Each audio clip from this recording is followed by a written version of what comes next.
Eu falei o texto? Não, né? Estou esperando vocês adivinharem, difícil. É Gálatas, capítulo 5. Nós vamos ler os versículos 16 até o versículo 26. À medida que você for encontrando o texto, se você pode, eu quero te convidar a fazer essa leitura de pé, uma demonstração pública da nossa reverência à palavra de Deus. Gálatas 5, os versículos 16 até o 26. O Salmo nós lemos juntos, então agora nós vamos poupar a voz de vocês, eu vou fazer a leitura e eu vou pedir que você me acompanhe, né? Não tire os seus olhos do texto para que ninguém roube sua mente.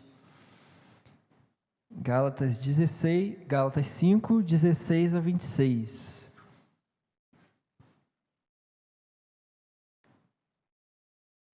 Todos acharam? Então vamos fazer a leitura. Digo, porém, o seguinte: vivam no Espírito, e vocês jamais satisfarão os desejos da carne. Porque a carne luta contra o Espírito, e o Espírito luta contra a carne, porque são opostos entre si, para que não façam o que querem. Mas, se são guiados pelo Espírito, vocês não estão debaixo da lei. Ora, as obras da carne são conhecidas e são imoralidade sexual, impureza, libertinagem, idolatria, feitiçarias, inimizades, rixas, ciúmes, iras, discórdias, divisões, facções, invejas, bebedeiras, orgias e coisas semelhantes a estas. Declaro a vocês, como antes já os preveni, que os que praticam tais coisas não herdarão o reino de Deus. Mas o fruto do Espírito é amor, alegria, paz, longanimidade, benignidade, bondade, fidelidade, mansidão, domínio próprio. Contra estas coisas não há lei. E os que são de Cristo crucificaram a carne com as suas paixões e os seus desejos. Se vivemos no Espírito, andemos também no Espírito. Não nos deixemos possuir de vanglória, provocando uns aos outros, tendo inveja uns dos outros. Amém. Vamos orar ao Senhor. Obrigado, Pai, por essa palavra. E eu quero pedir ao Senhor, junto com os meus irmãos, que o Senhor ilumine o nosso entendimento, Senhor, para que possamos compreender. E que o Senhor humilhe, Senhor, nosso espírito, para que possamos, Senhor, obedecer essa palavra, em nome do Senhor Jesus. Amém. Você pode tomar o seu lugar.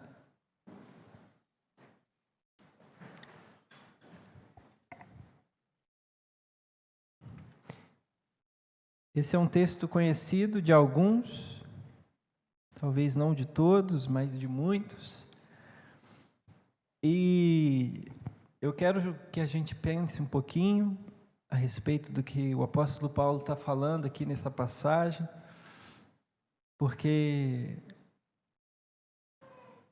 eu acredito que nós precisamos, vez após vez, ser lembrados daquilo que Deus quer de nós, né? Hoje, nós estamos na época agora dos memes, né? Houve um tempo em que só se citavam livros, né? Hoje a gente vê várias vezes, o pastor Gil citou coisas da internet, né? O mundo está mudando mesmo. E eu vi hoje uma imagem, foi até o Júlio que compartilhou, nosso irmão Júlio, um vídeo das ovelhas, né? A pessoa cuidando das ovelhas, colocando ração, não foi, Júlio?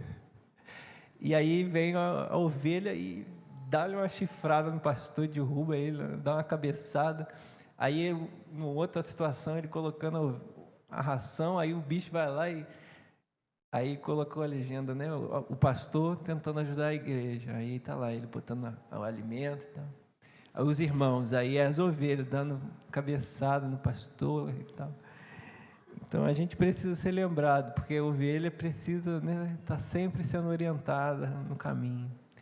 E graças a Deus pelo Espírito Santo, porque Jesus ele deu o Espírito Santo para os irmãos, para aqueles que creem, para isso, para que Ele nos oriente, nos guie, nos ajude, nos corrija, para sempre nos mantermos no caminho, para que o nosso pé não se desvie, nem para um lado, nem para o outro. E a carta de Paulo aos Gálatas é uma carta que traduz essa intenção, traduz essa necessidade da lembrança do Evangelho. Então, um breve contexto, antes de nós olharmos para a passagem em si. A igreja, essa carta para a igreja na região da Galácia, ela é uma carta cujo tema salta das páginas que o apóstolo escreveu. A igreja ela estava tendo contato com líderes, pessoas que se colocavam como referências e que a gente conhece, no estudo da teologia, como os judaizantes. E o que eram esses judaizantes? Eram pessoas que até acreditavam em Cristo como Messias, mas ensinavam que todo aquele que viesse a Cristo só poderia entrar de fato no reino de Deus se entrasse também no judaísmo. Então eles ensinavam que se você se convertesse ao Evangelho, você cresce naquilo que o Evangelho ensina a respeito do seu pecado e da salvação através de Cristo, você devia passar agora pela circuncisão, que era uma cirurgia no prepúcio masculino, e adentrar assim na religião judaica. Então, a partir desse momento, a maneira que você entraria pelo reino de Deus era observando as festas do judaísmo, observando a dieta do judaísmo e observando os rituais do calendário judaico. Então você precisava se tornar um judeu e sem a lei, sem a obediência a toda a lei, não poderia haver salvação. E o apóstolo Paulo, ele envia essa carta a essa igreja com um tom forte. Ele chega a falar: Gálatas, insensatos, vocês começaram pelo Espírito, mas agora querem continuar pela carne. Então a carta ela tem essa tônica. Paulo aqui ele está defendendo a incompatibilidade com esse ensino e o Evangelho do Senhor Jesus. Ele está afirmando que retornar ou colocar qualquer critério para que alguém possa entrar no reino de Deus, além da fé e da morte expiatória de Jesus, é um evangelho falso. E ele fala: ainda que um anjo venha e ensine um evangelho diferente desse que eu ensinei para vocês, que ele seja considerado anátema, que ele não tenha espaço, não tenha voz. Então a carta ela está aqui, ela chegou até nós, mas ela foi escrita com essa intenção. Paulo está querendo defender a igreja, orientar, instruir e exortar a respeito disso. Não aceitem de forma alguma que sejam colocados novos critérios para a entrada no reino de Deus. O Evangelho afirma que o único critério para entrar no reino de Deus, para ser chamado filho de Deus, é a fé na morte e ressurreição de Jesus Cristo pelos pecados de todos os homens. Jesus ele foi moído por Deus para que nós pudéssemos nos achegar a Deus através da justificação que vem dele. E Paulo vai defender isso, ele vai falar sobre a nova aliança, que é essa aliança feita pelo sangue de Cristo, em contraste com a antiga aliança, que era a aliança que Deus fez com a nação de Israel, através da lei. E aí, o final da carta é isso que nós vemos. Digo, porém, o seguinte: vivam no Espírito. Mas esse é o contexto. Paulo está aqui lutando contra isso. E a linguagem do apóstolo Paulo, ela envolve, ela coloca em um lugar muito semelhante, tanto aqueles que estão debaixo da lei, quando ele usa esse termo, debaixo da lei, quanto na carne. Os termos, em alguns momentos, podem inclusive ser intercambiados, eles podem ser substituídos um pelo outro, porque para Paulo é a mesma coisa. Tanto aquele que não tem a lei, quanto aquele que submete a lei, eles estão no mesmo lugar, fora do Espírito. Mas aquele que crê em Cristo, ele está num lugar diferente, que ele chama esse lugar de no Espírito. Então, com essas informações que a gente vai olhar para essa passagem e procurar entender aquilo que Deus quer que a gente saiba, aplique e viva na nossa vida. Então, vamos olhar para o texto. Deixa eu ver se eu não esqueci nada, para não deixar passar, né? No texto, o primeiro versículo do texto, Paulo ele começa a falar e ele faz uma afirmação que é extremamente impactante. Não sei se você consegue perceber isso. Então, olha comigo, 16. Digo, porém, o seguinte: vivam no Espírito, e vocês jamais satisfarão os desejos da carne. Mais à frente, ele explica a respeito da carne, o que isso quer dizer, o que ele está querendo falar quando ele fala sobre os desejos da carne. E nós lemos a lista, mas essa lista são coisas óbvias, coisas contra as quais ninguém pode, de forma alguma, estabelecer defesa. É impossível defender como uma coisa positiva, boa, a libertinagem, a impureza, as discórdias, as facções. É impossível. Mas, no entanto, todos nós sabemos que essas coisas estão presentes na história da humanidade, quase que de uma forma constante, o tempo todo. Não existe filme, livro ou história verídica em que não haja algumas dessas obras. Não é verdade? Um livro que não tem nenhuma discórdia, um filme ou uma história que não há facção, que não há inimizade, não há rixa, ou que não há bebedeira, ou que não há imoralidade sexual, é uma história que sequer consegue prender a atenção do ser humano por muito tempo. Todo mundo acha muito chato, então eles colocam esses elementos porque a gente gosta de ver o circo pegar fogo, parece. E Paulo está dizendo que se aqueles irmãos, e se nós vivermos no Espírito, nós jamais satisfaríamos os desejos da carne.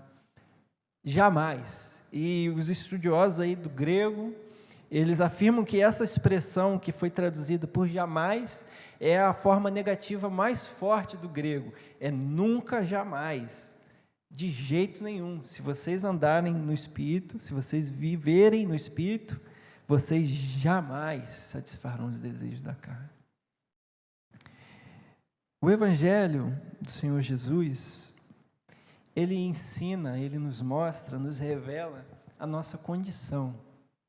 E é uma condição ruim, é uma condição depravada. A Bíblia ela fala que não há nenhum justo sequer. Todos pecaram e carecem da glória de Deus. E aqui, no contexto da nossa carta, aqueles homens acreditavam que pela segurança, pela obediência da lei, que era boa, eles poderiam, de alguma forma, reverter essa situação e se tornarem o contrário de depravados, se tornarem justos diante de Deus pela observação da lei. E Paulo, alguns versículos antes, se você quiser voltar um pouquinho e olhar,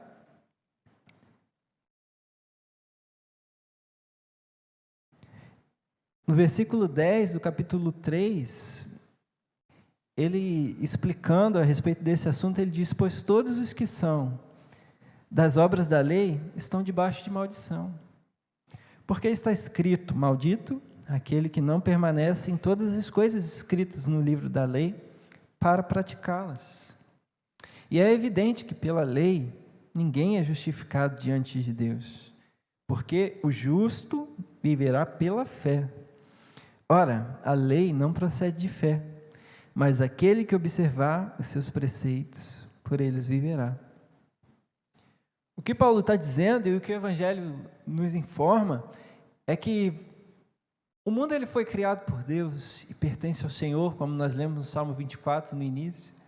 Do Senhor a terra e tudo que nele há. O mundo, os que nele habitam. Tudo que a gente usa é emprestado. Nada é nosso. E se você não... se Deus estalasse os dedos, não haveria condição para a nossa vida. Então, nós estamos no mundo emprestado de Deus e devíamos fazer aquilo que Deus quer que seja feito. E aí, a partir dessa perspectiva, há uma lei, há uma ordem, há algo a ser feito, existe uma maneira correta de viver. E você pode ser amigo de Deus, você pode ser chegado de Deus, você pode entrar no reino de Deus se você fizer o seguinte: se você observar todos os preceitos, todos os mandamentos, todas as ordens, todas as vontades que Deus decretou para a terra, para a sua vida, para os seres humanos, para as nossas relações interpessoais, para os nossos sentimentos e para as nossas atitudes. Se você fizer conforme Deus quer que seja feito, porque você está no mundo dele, se você andar na sintonia certa, no caminho de Deus, o tempo todo, desde o seu nascimento até o seu último dia, sem nunca se desviar de nenhuma dessas coisas, você consegue entrar no reino de Deus. Se você se sente capaz de fazer isso, você não precisa do Evangelho. Você vai conseguir por sua própria força. Mas o que a gente experimenta na nossa realidade, né, na nossa experiência cotidiana, é o contrário disso. A gente mal consegue obedecer uma ordem simples, quando criança, dos pais. Não pode mexer aí. Aí o dedo vai lá. Tum. E a Radassa ainda ri. Não pode, filho. Aí a gente dá um desconto, ainda não entende. Pega uma criança maior, não pode correr agora. Quando o pai vira as costas, ele corre. Então nós temos dificuldade em obedecer a ordem simples. E você sabe, eu não preciso te convencer, que você não consegue obedecer toda a lei de Deus. Eu não consigo obedecer toda a lei de Deus. Eu já cobicei, eu já menti, eu já roubei um chiclete uma vez quando era criança. Talvez tenha roubado outras coisas sem perceber, ou travestido de outras coisas. Todos nós pecamos, e você sabe disso, eu sei disso. E Paulo não faz muita força para defender isso. Mas o ponto é que se você quiser se chegar a Deus baseado no seu mérito, eu sou uma boa pessoa, eu sou um cara bacana, eu sou honesto, eu sou a favor da família, seja lá qual for o valor. Se você quiser fazer disso a sua causa de justificação, você não vai conseguir. Porque em algum momento, mesmo sendo a favor da família, talvez você peque contra a família. Ou mesmo sendo a favor, dizendo que você é honesto, você pode praticar um ato de desonestidade. Mesmo dizendo que você é fiel, você pode ter um pensamento cobiçoso a respeito de um outro homem, de uma outra mulher. Você pode ter visto pornografia. Você pode ter sonegado um imposto, ter declarado 2 vezes o plano de saúde. Quem militar tem essa chance aí muitas vezes. Você pode defraudar, você pode ter feito alguma coisa, você sabe que você fez. Eu sei o que eu fiz no verão passado. Todo mundo sabe. A gente peca, irmãos, a gente peca. A gente não consegue. E mesmo aqueles que se esforçam muito, que são o caso aqui dos judaizantes, a gente peca, mas oferece os sacrifícios. As leis a gente observa, as festas a gente não falta, o Shabá é observado com rigor, nem um balde eu tiro do chão, Essas coisas, elas podem parecer que são possíveis de serem feitas, mas nós não conseguimos sustentar isso, porque nossa herança, o nosso coração é mau, e é isso que a palavra ensina, não há um justo sequer, porque para ser justo é isso. Ora, a lei não procede da fé, versículo 12, do capítulo 3, mas aquele que observar os seus preceitos, por eles viverá. Você vai viver se obedecer os preceitos da lei, mas lá em Romanos, Paulo vai dizer que se você transgredir apenas um dos mandamentos, você se torna réu de toda a lei, e aí a lei é implacável. O salário do pecado é a morte. Nós precisamos de um Salvador. Nós precisamos de alguém que faça por nós aquilo que é impossível para nós, que é aquilo que Jesus respondeu quando Pedro perguntou: Senhor, nós deixamos tudo que nós tínhamos para te seguir. Porque Jesus falou que era muito difícil, e ele usou uma imagem impossível. É mais fácil um camelo passar no fundo de uma agulha do que um rico ser salvo. E aí, o pensamento dos discípulos, e talvez o do leitor mais apressado, se parar ali, então para o pobre é mais fácil. Né? Porque para o rico é difícil, então para o pobre é mais fácil. E Pedro fala: olha, nós deixamos tudo, a gente está sem nada. Né? Nossa pescaria já paramos tem um tempão, tem hora que a gente não tem o que comer, o Senhor tem que multiplicar pão, porque não tem pão, não tem dinheiro para comprar pão. Mais de uma vez os discípulos chegam a Jesus: ó, o pessoal está com fome, não tem dinheiro. E Jesus fala: quantos pães a gente tem? 5. Então traz, e multiplica, e de novo. Então, eles não viviam nababescamente, na prosperidade, né? com a melhor carruagem, os melhores animais, os melhores vestimentos. Não era essa vida dos apóstolos. Então Pedro talvez tenha pensado: olha, então já que para os ricos é tão difícil, para nós que somos pobres, talvez seja mais fácil, ainda mais nós que deixamos tudo que tínhamos para seguir o Senhor. Mas a resposta de Jesus, como a resposta do príncipe do exército do Senhor, não é a resposta óbvia. Jesus não fala: é verdade, para o rico, se o cachorro passar na grade, então o pobre entra no reino de Deus. O camelo tem que passar na agulha, o cachorro passando na grade, o pobre entra. Não, ele fala: para os homens é impossível.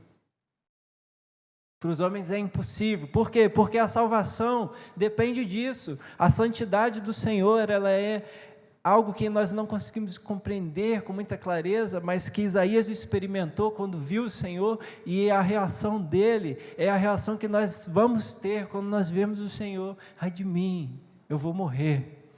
Essa é a sensação da presença de Deus, porque o pecado não permanece, e nós somos todos tocados, manchados pelo pecado, todos marcados pela nossa transgressão. Essa é o caminho para a salvação, mas Deus, sendo rico em misericórdia, por causa do grande amor com que nos amou, Ele deu o seu Filho unigênito para morrer no nosso lugar, para pagar essa culpa, para pagar essa dívida, para abrir esse caminho da salvação, que é feito e trilhado pela fé. Se você crê, olha que maravilha, se você crê que Jesus Cristo, Ele é o Filho de Deus, e que Ele pagou esse preço, essa culpa que muitos sentem, se ainda não creem, ela é retirada, porque Deus encravou, junto com um prego que prendeu Jesus na cruz, o escrito de dívida que era contra você. As suas transgressões estão cravadas lá na cruz, se você crer e se arrepender da maneira que você vive, se você vive no pecado. E é isso, está declarado justo. Não há nada mais que você possa fazer para ser mais amado, não tem nada mais que eu possa fazer para ser mais amado por Deus. Esse é o Evangelho, é isso que nós cantamos, a última canção, isso é a mensagem da igreja, é por isso que nós estamos aqui, essa é a palavra. E agora, com essa palavra em mente, a gente é livre do erro, porque o texto ele mostra um contraste, duas obras diferentes, as obras da carne e as obras do Espírito. E se nós não entendermos que o Evangelho não depende do meu desempenho, mas depende da minha fé, na coisa certa, que é Jesus Cristo, e esse crucificado e ressurreto, nós caímos no erro de achar que cada vez que a carne vence uma disputa, porque nós estamos vendo aqui que a carne luta contra o Espírito e o Espírito contra a carne. Eu estou perdendo minha salvação. E cada vez que eu consigo fazer aquilo que a Bíblia fala que é o fruto do Espírito, eu estou sendo salvo. E não é isso que o texto está ensinando. Pois bem, então nós vimos o que Paulo está dizendo. Vivam no Espírito e vocês jamais satisfarão os desejos da carne. Será que a gente consegue fazer isso? Vamos ver. Paulo ele continua no versículo 17 dizendo o seguinte: a carne ela luta contra o Espírito e o Espírito luta contra a carne, porque são opostos entre si, para que vocês não façam o que querem. Não existe neutralidade, é isso que esse versículo está dizendo. Não tem neutro, não tem, eu não quero participar disso, eu não quero tomar partido. O Evangelho, ele divide, ele traça uma linha pela qual nós podemos enxergar a humanidade em dois grupos: os de Deus e os inimigos de Deus. Os que não são amigos de Deus estão no grupo dos inimigos de Deus. E talvez, quando nós estamos nesse grupo, a gente até fala que não sou inimigo de Deus. Até que Deus toque em alguns dos nossos ídolos. E aí essa inimidade vem à tona. Eu não posso conceber, você vai ouvir essa frase várias vezes, talvez você já tenha falado em algum momento, eu não posso conceber um Deus assim, ou um Deus assado. O Deus tem que ser do meu jeito. Então é a inimizade com Deus ali, velada, escondida, por trás de uma racionalidade, de uma fala tranquila. Não sou inimigo de Deus. Mas se Deus tocar na minha imoralidade sexual, eu me afasto. Então, não existe neutralidade. Paulo está dizendo, olha, a carne luta contra o Espírito luta contra a carne. Você está sobre um dos dois governos. Quem não tem o Espírito, não tem essa luta, só tem a carne reinando.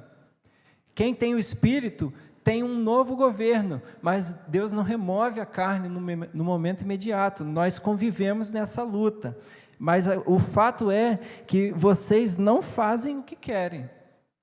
Mesmo os que não têm o Espírito, não estão fazendo o que eles querem. Eles se esforçam, eu me esforço, você se esforça, mas eles caem até nos seus próprios quereres. Resolução de ano novo não existiria se não fosse assim. Não ia precisar, né? Se todo mundo fizesse tudo o que quer, ninguém no ano novo ia querer fazer coisas diferentes, porque eu já faço tudo, está tudo bem, com minha vida está tudo bem. Eu não falhei em nada do que eu queria fazer. Então, não é assim que funciona. Todos estão sob algum domínio, ou da sua carne, ou do Espírito. E ele continua dizendo, mas, se são guiados pelo Espírito, vocês não estão debaixo da lei. Não é o seu mérito, não é o seu esforço que determina se você é bem visto por Deus e aceito por Deus, mas é o Evangelho. Então, tendo isso em mente, ele faz uma lista. As obras da carne, elas são conhecidas. E a primeira parte dessa lista é imoralidade sexual, impureza, libertinagem. E quase todas as listas de pecados, elas sempre trazem a área sexual, ou encabeçando, ou com uma certa ênfase, porque o pecado ele afetou essa área na vida do ser humano de tal maneira que hoje há uma infinidade de aberrações, de coisas que é inacreditável. Crianças, animais, e a lista vai seguindo. Então, a nossa área sexual ela foi afetada pelo pecado. E não apenas nessas coisas escandalosas, mas hoje é difícil defender que o sexo é reservado para o casamento. Há uma força, um esforço para normalizar que qualquer pessoa tenha a liberdade de ter relação sexual com quem ela achar que deve ter, seja 1, 2, 3, E ninguém deve dizer nada a respeito disso, mas o que a Bíblia ensina, e a Bíblia é a nossa rocha, nós vamos ficar aqui, como o pastor Gilson falou de manhã, e eu repito, nós vamos ficar aqui na palavra. A palavra ensina aqui imoralidade sexual, impureza e a libertinagem. Em outras listas nós vemos o adultério e outras coisas relacionadas à sexualidade, elas são obras da carne, elas são pecado, elas são abomináveis ao Senhor, e nós devemos lutar contra elas. Então, a sua parte sexual, se a gente pode falar assim, a área sexual da sua vida, aquilo que os seus olhos veem, toda essa sensualidade do TikTok, esses namorados, né, tendo relação sexual nos filmes, no livro, todo esse culto, a liberdade sexual, você pode fazer o que você quiser com o seu corpo, isso é um movimento do mundo de ódio à lei e à vontade do Senhor. Se você faz parte desse movimento, você está indo contra o Espírito e a favor da carne, é isso que Paulo está dizendo. Aí ele coloca mais coisas, idolatrias, feitiçarias, pecados relacionados a culto, a amor, a devoção. Quem é que governa os seus pensamentos? Quem é que diz para você o que deve ser feito? Qual é o seu valor mais importante, pelo qual você decide que você vai escolher ir para cá ou para lá, se você vai fazer A ou B?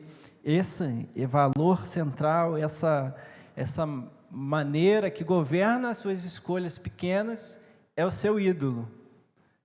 E eu oro para que Deus seja essa maneira, a sua palavra seja o seu governo, que o seu critério para decidir se uma coisa é boa ou não, seja a palavra de Deus, se você vai viajar ou não, sejam os preceitos da palavra de Deus, se você vai trabalhar em tal lugar ou não, se você vai falar tal coisa ou não, se você vai, seja lá o que for, se o que eu vou fazer seja governado pela palavra de Deus. Então, eu não tenho um ídolo, Deus é o meu objeto de adoração, mas se tem outra coisa que determina, se é a aceitação das pessoas, se é a sua reputação, se é o que vão achar de mim, se é a conservação de qualquer condição, se eu denunciar, vou perder meu salário, qualquer coisa que governe suas escolhas, que seja conflitante com a palavra de Deus, ela está tomando lugar de ídolo. Você está com medo de outra coisa acima do Senhor, você está temendo outra coisa acima do Senhor. Essa é a profundidade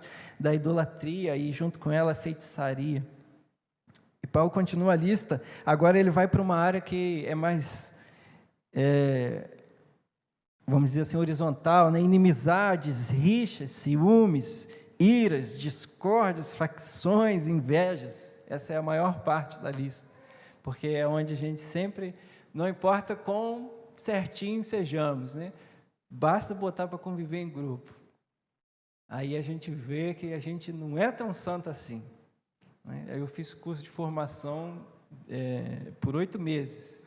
Parece o Big Brother. Uma brigaiada, um quer ir para a esquerda, outro quer ir para a direita. E a gente fica lá, não vê a família direito, você só convive com aquelas pessoas, chega uma hora que você não aguenta mais. Aí eu achei, não, é porque é 8 meses, fui fazer um curso de 30 dias, fiquei em Belo Horizonte 30 dias. É a mesma coisa, saí brigado com todo mundo, não assim, porque eu sou brigão, mas o clima é terrível. Eu tomei uma posição de uma coisa que eu não concordava, aí algumas pessoas não quiseram mais conversar comigo, aí um outro grupo brigou com um outro grupo, e assim. Então, quando bota em grupo, a gente vê que o ser humano realmente precisa de um salvador. Até o gentleman da história, quando bota em grupo, ele fica ali lutando, né? Então, Paulo está dizendo, essas coisas são obras da carne. Inveja é obra da carne. Facção, divisão, discórdia é obra da carne. Disse-me-disse. Fofoca é obra da carne. Inimizade, né? Nós não devemos ter inimigos. A Bíblia nos diz que nós devemos orar pelos nossos inimigos. Nós não devemos desejar que as pessoas morram. Seja o Nine, seja o Bolsonaro. O Bolsonaro, o apelido que for, seja o presidente Lula, seja o Bolsonaro, seja qualquer pessoa, seja alguém que você tem dificuldade de se relacionar, não é obra do Espírito Santo o desejo que as pessoas morram. Porque a Bíblia diz para nós orarmos pelos nossos inimigos. A nossa postura frente àqueles que são os opositores, inclusive da fé, não é o ódio, não é a ira. Isso é obra da carne. E esse assunto ainda está em alta, ainda todo mundo fala disso. Rixa. Meu santo não bateu com o da pessoa. Que santo, irmão? Obra da carne. Não tem isso. Se isso acontece com você, e eu sei que acontece, porque acontece comigo, a gente dá um nome santo, né? Eu não me identifico com o jeito dele. Eu não concordo muito. Aí a gente cria uma rixa com aquela pessoa. Tudo que ela fala é ruim. Né? Está em grupo, aí tem um cara que você não gosta, uma menina que você não gosta. Tudo que ela fala, não vamos fazer isso não, isso aí não vai dar certo. Isso é rixa, irmão. Você está criando uma rixa naquele grupo ali. Você está praticando uma obra da carne. Não seja essa pessoa. E ele continua com bebedeiras e orgias, descontrole, sem freio, curtindo adoidadamente, loucamente. E aqui está bebedeira e orgia, mas hoje a gente tem o tal do maratonar. Né? A gente maratona aquele negócio que quando acaba não consegue nem levantar, está todo travado. Descontrole, perdeu a noite de sono por causa do entretenimento. Isso é descontrole. Isso entra em conflito com o Espírito de Deus na sua vida, na minha vida. Quem gosta de jogar, aí vai 16 horas direto, jogando, sem parar. Quando termina, o olho está queimando. Os jovens sabem o que eu estou falando aí, quem gosta do jogo. E começou no nível 1, termina no 100. Numa sentada para jogar. Isso é descontrole, é obra da carne, é contrário ao Espírito Santo. É contrário à vontade de Deus. Essa não é a vontade de Deus para a sua vida. Isso não vai te trazer felicidade de verdade, não vai te trazer alegria. É isso que Paulo está dizendo. Essas são as obras da carne, elas são conhecidas. Quando termina às 16 horas, quando termina de maratonar a série, a gente não se sente bem. E essa que é a coisa, a gente se sente ali, eu fiz alguma coisa errada. Parecia que estava indo bem, mas no final não fica bom. Parece que está faltando ainda. Aí eu vou ver mais uma série, então. Aí começa outra. Aí maratona, 6 temporadas, de 40 episódios cada um, de 40 minutos cada um. Se você ligar um cronômetro, dá mais de 24 horas aí sentado assistindo. Descontrole. E Paulo está dizendo, eu declaro a vocês, como antes já os preveni, que os que praticam tais coisas não herdarão o reino de Deus. Apesar do tom jocoso em alguns momentos, isso aqui é sério, irmãos. Paulo não está brincando, ele não está querendo entretê-los, ele está dizendo, olha, essas coisas não entrarão no reino de Deus, elas são as obras da carne, e a carne luta contra o Espírito de Deus, mas, e esse mais é a nossa esperança, mas o fruto do Espírito é amor, alegria, paz, longanimidade, benignidade, bondade, fidelidade, mansidão, domínio próprio. Amor. O cristão, ele tem que ter amor no seu coração. O mais tímido dos filhos de Deus precisa aprender a amar. Alegria. A vida do homem de Deus, da mulher de Deus, não pode ser marcada pela murmuração, não pode ser marcada pela tristeza. Essa não é uma obra do Espírito, a obra do Espírito é a alegria. Paz. Nós precisamos de paz. Diante da expectativa, do caos, ou da maldade do mundo, a nossa resposta, a resposta do Espírito na sua vida, não é a ansiedade. A marca do cristão não pode ser ansiedade. O Espírito Santo, ele quer operar, ele quer trazer na sua vida paz. Deus quer nos dar paz, longanimidade. Não pode ser pavio curto. Deus, ele quer fazer de você alguém com pavio longo, capaz de suportar tanto oposição quanto aflição por um período de tempo grande. O amadurecimento cristão envolve ser capaz de estar numa situação ruim e não perder a base, o eixo. Benignidade. Não é o crente que tem que fazer a piadinha de duplo sentido, que é o costume brasileiro. O brasileiro, ele está na pior situação, aí faz uma piada sobre a situação. A nossa cultura é essa. E no meio dessas piadas surgem várias piadas de duplo sentido. Nós temos que ser pessoas benignas, pessoas que procuram tornar o ambiente amigável. Apesar de dizerem que a zoeira não acaba, né? O cristão não deve ser o cara que está humilhando todo mundo, zoando todo mundo o tempo todo. Nós temos que ser benignos, uma presença agradável. A gente precisa ser aquela pessoa que cria espaço para o outro se sentir à vontade. Bondade, fidelidade. Nós temos que ser fiéis. O Espírito quer criar essas coisas. Mansidão, domínio próprio. Essas coisas, elas se opõem à lista anterior. Se alguém tiver o fruto do Espírito, ele não vai ter as obras da carne, que é isso que o primeiro versículo que nós lemos diz: vivam no Espírito e vocês jamais satisfarão os desejos da carne, não é isso? Então, Paulo, ele expande o primeiro versículo, nessas duas versículos. As obras da carne são conhecidas e as obras do Espírito são essas. Não pode ter as duas ao mesmo tempo. Elas estão em conflito, ou é uma ou é outra. E aí ele continua, depois dessa lista, dizendo: contra essas coisas não há lei.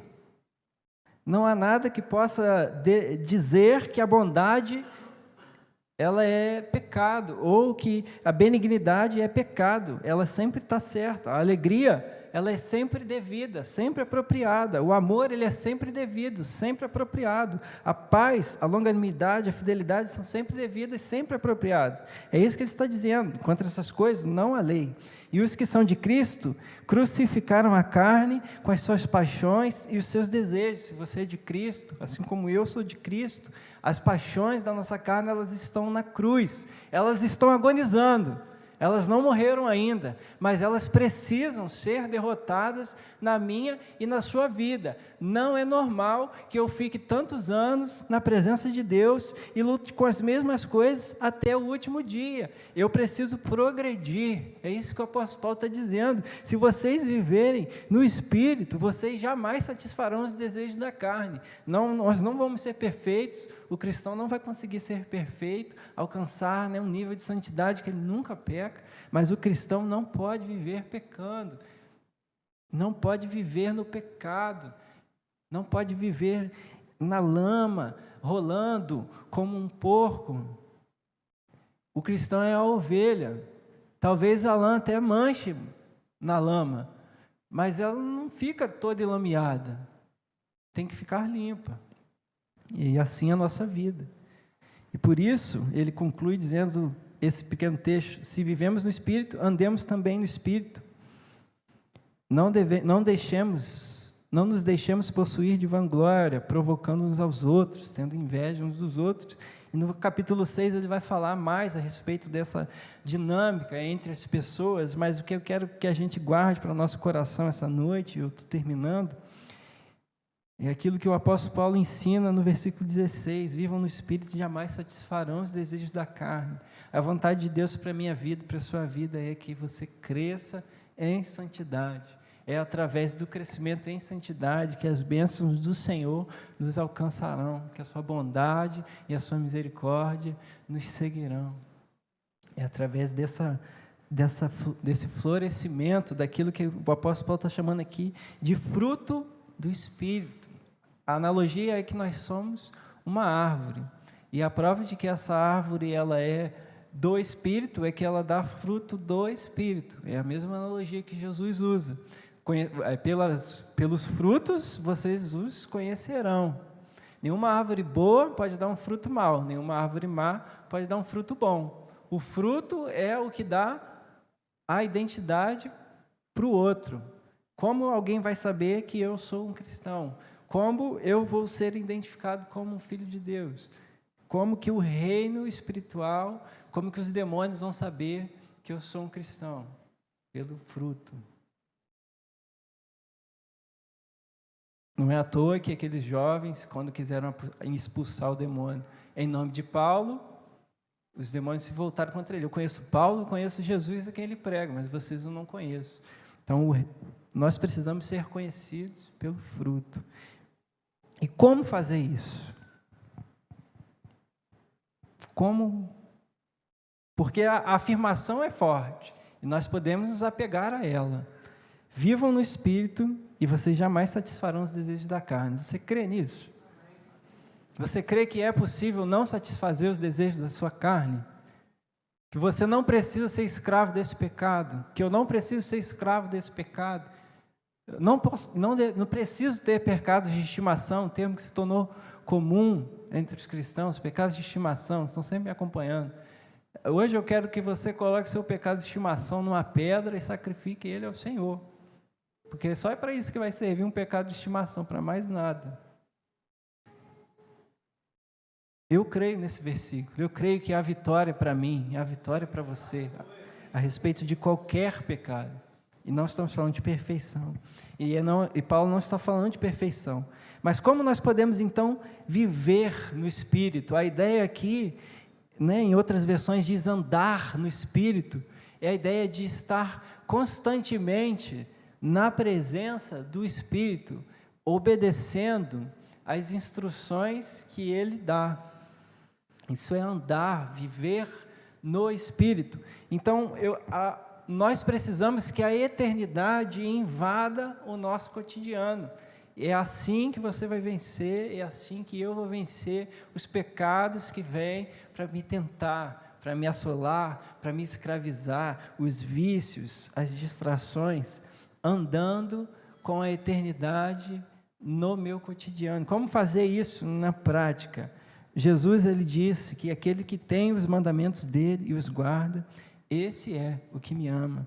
E aquele que me amar será amado por meu Pai, e eu também o amarei e me manifestarei a ele. João 14, 21. Jesus se manifestará a você e a mim, se eu tiver os mandamentos do Pai e os guardar. Então, a primeira coisa que nós precisamos fazer, e todo mundo sabe disso, mas eu insisto na expectativa de que o Espírito Santo faça esse milagre em nós: leitura bíblica, calma e reflexiva. Se você for um leitor bíblico, calmo, que não está preocupado simplesmente em cumprir ali o dia, hoje eu já li a Bíblia, mas se você tiver calma e ouvir o que a Bíblia está falando, você está no caminho de andar no Espírito. Mas não apenas isso. A segunda coisa, memorize o que a Bíblia diz. O Salmo 1, eu botei tão pequeno aqui que tem que dar até um zoom. Bem-aventurado é aquele que não anda no conselho dos ímpios, não se detém no caminho dos pecadores, nem se assenta na roda dos escarnecedores. Pelo contrário, o seu prazer está na lei do Senhor, e na sua lei medita de dia e de noite. Ele é como árvore plantada junto a uma corrente de águas, que no devido tempo dá o seu fruto, e cuja folhagem não murcha, e tudo o que ele faz será bem sucedido. Tudo que ele faz será bem sucedido. A Bíblia fala que essa pessoa, esse exemplo, esse modelo de vida, ele medita na palavra dia e noite. E ninguém espera que você ande com a Bíblia dia e noite, lendo ela. Então, por isso eu digo, e isso é bênção para a minha vida, eu estou tentando aumentar isso. Memorize o que a Bíblia diz. Saiba versículos de cor, saiba texto de cor. E, em terceiro lugar, ao ler a Bíblia, não leia ela de forma neutra, mas leia contra você e contra mim. Como assim? Toda vez que eu ver uma passagem, eu preciso perguntar: o que Deus quer comigo aqui? O que Deus quer me ensinar aqui? Quando Ele fala, vivam no Espírito e vocês jamais satisfarão os desejos da carne, eu preciso me perguntar, quais são as obras da carne que eu tenho praticado? Qual parte do fruto do Espírito me falta?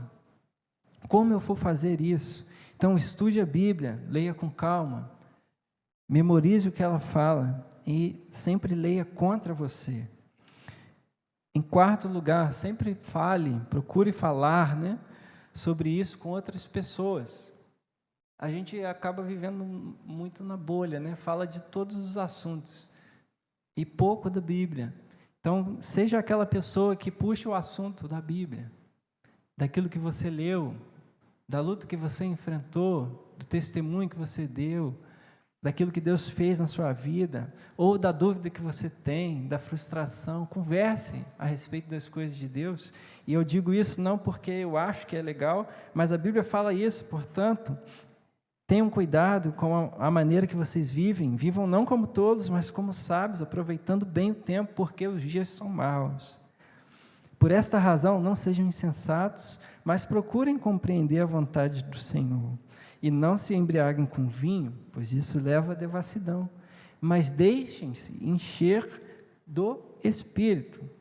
Como? Falando entre vocês. Então, a maneira como nós enchemos uns aos outros e nos enchemos do Espírito é falando entre nós, com salmos, hinos e cânticos espirituais, cantando e louvando de coração ao Senhor, dando graças sempre por tudo o nosso Deus.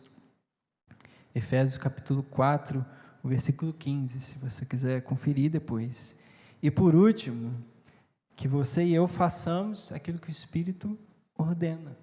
Porque não adianta nada eu ser um leitor da Bíblia, que lê de forma calma, sem pressa, dando atenção, saber vários versículos de cor, saber capítulos inteiros, quem sabe, de cor.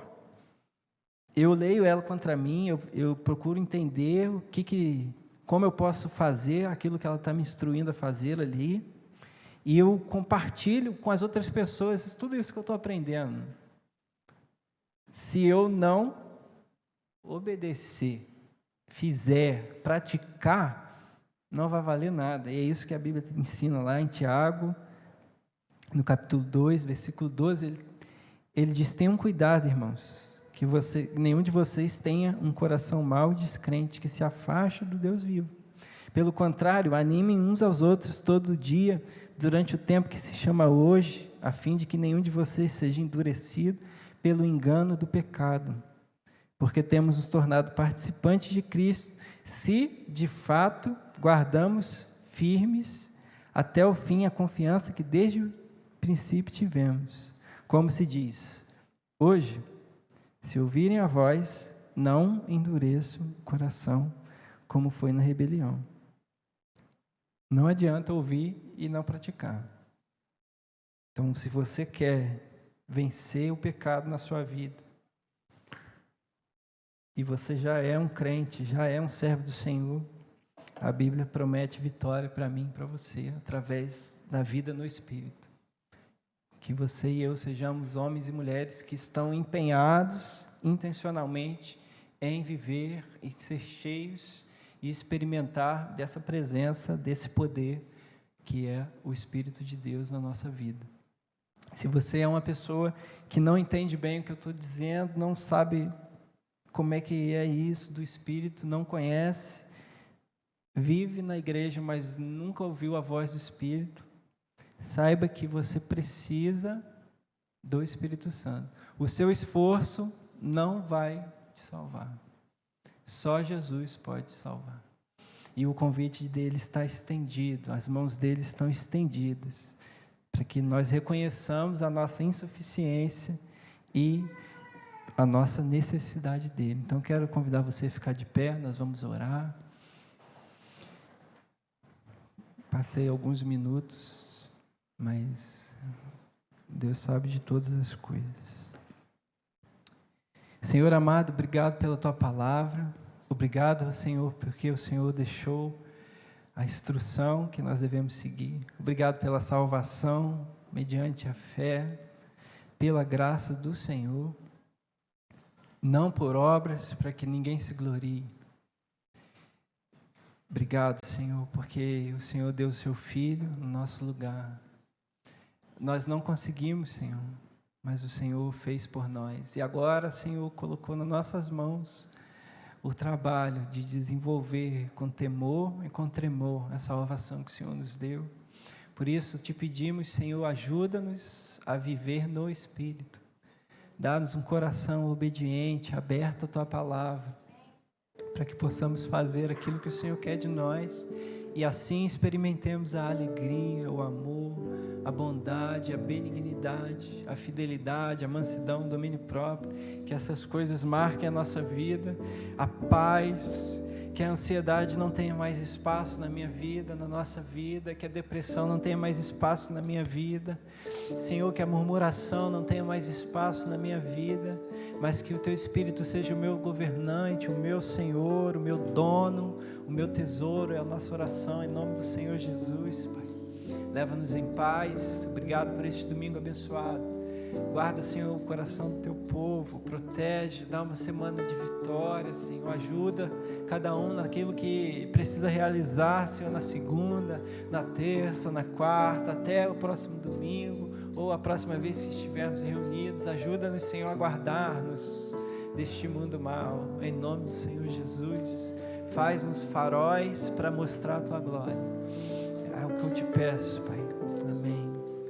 Amém. Vá em paz. Que Deus abençoe você. Hoje tem